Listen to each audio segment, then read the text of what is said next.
మద్యం ఈ మద్యం అనేది ఒక లిమిట్లో ప్రభుత్వ నిబంధనల మేరకు ప్రజల జీవితాలను నాశనం చేయనంత వరకు పద్ధతిగా సాగిపోతుంది. అవునన్నా కాదన్నా అది ప్రభుత్వాలకి మంచి ఆదాయ వనరు కూడా. రాష్ట్ర ప్రభుత్వాలకి దాని నుంచి చెప్పుకోదగ్గ వాల్యూమ్ ఆఫ్ ఇన్కమ్ రెవెన్యూ ఉంటుంది. ప్రభుత్వాల జీతాలకి వాటికి వీటికి మొత్తానికైతే ఒక మంచి మేజర్ పోర్షన్ అందిస్తుంటుంది excise income. At the same time ఇదే ఎక్సైజ్ పెద్ద పెద్ద స్కామ్లకు కూడా ఆలవాలమైపోయింది. చాలా రాష్ట్రాల్లో ఈ మద్యం పెద్ద కుంభకోణాలకి అవకాశం ఇచ్చింది. చాలామంది నాయకులు ఈ మద్యాన్ని ఆసరాగా చేసుకుని అసలు సారాజులు అనే పేర్లు కూడా పెట్టారు వాళ్ళకి. ఈ లిక్కర్ మీదనే లిక్కర్ డాన్లుగా తయారయ్యారు. కొన్ని మాఫియాలు వచ్చినాయి.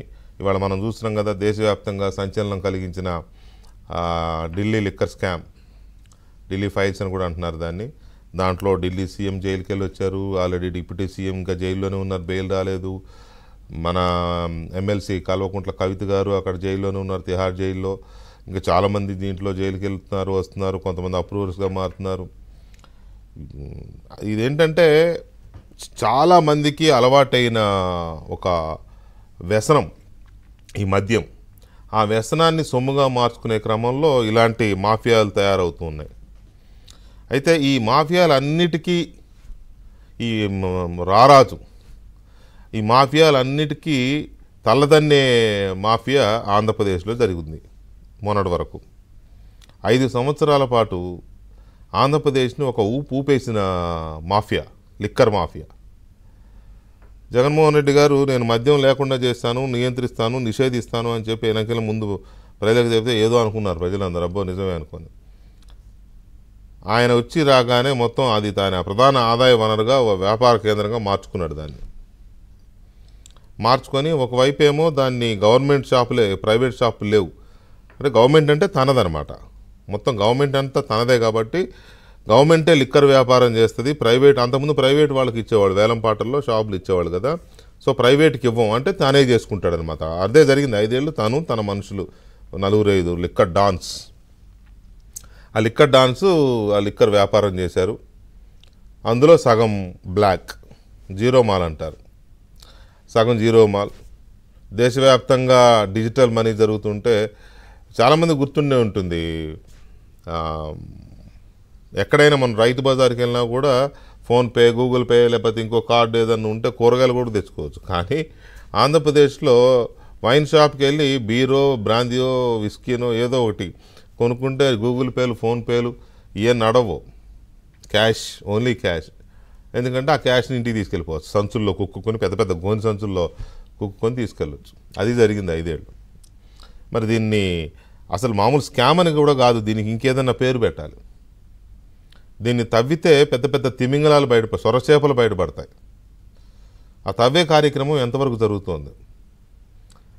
ఏదో beverages corporation MD Vasudev Reddy అనే అతను కంప్లైంట్ ఇచ్చాడని, అతని మీద అయితే కొత్త ప్రభుత్వం కేసు పెట్టింది. అతని మీద అబ్స్కాండ్లో ఉన్నాడు, బెయిల్ కోసం తిరుగుతున్నాడు, యాంటిసిపేటరీ బెయిల్ కోసం తిరుగుతున్నాడు. ఆ స్టోరీ ఏదో నడుస్తోంది.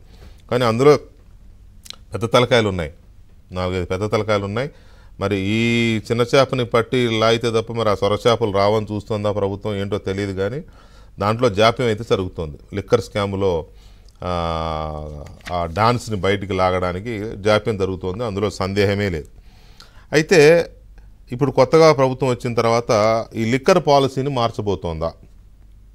ఇవాళ కూడా చంద్రబాబు నాయుడు గారు దాని మీద సమీక్ష చేశారు. కొత్త పాలసీ ఎలా ఉండాలి, గతంలో ఆక్షన్స్లో ప్రైవేట్ వాళ్ళకి ఇచ్చేవాళ్ళు వైన్ షాపులు, మళ్ళీ అలాగే వెళదామా లేకపోతే ఇంకేదన్నా మధ్య మార్గంగా తీసుకుందామా అనే ఒక చర్చ అయితే జరుగుతోంది. బట్ అందరూ ఎక్కువ మాట్లాడుతున్నది అయితే గత పాలసీయే బాగుంటుంది, ప్రైవేట్ వాళ్ళకి ఆక్షన్స్లో ఇస్తే షాపులు వాళ్ళు ఆక్షన్లో పాడుకుంటారు, దానివల్ల ప్రభుత్వానికి రెవెన్యూ వస్తుంది, ప్లస్ స్టాక్స్ మీద వేసే ఎక్సైజ్ డ్యూటీ అవి ఉంటాయి, వాటికి వేసే ట్యాక్సెస్ అవి కూడా ప్రభుత్వానికి అదనపు ఆదాయంగా వస్తుంది.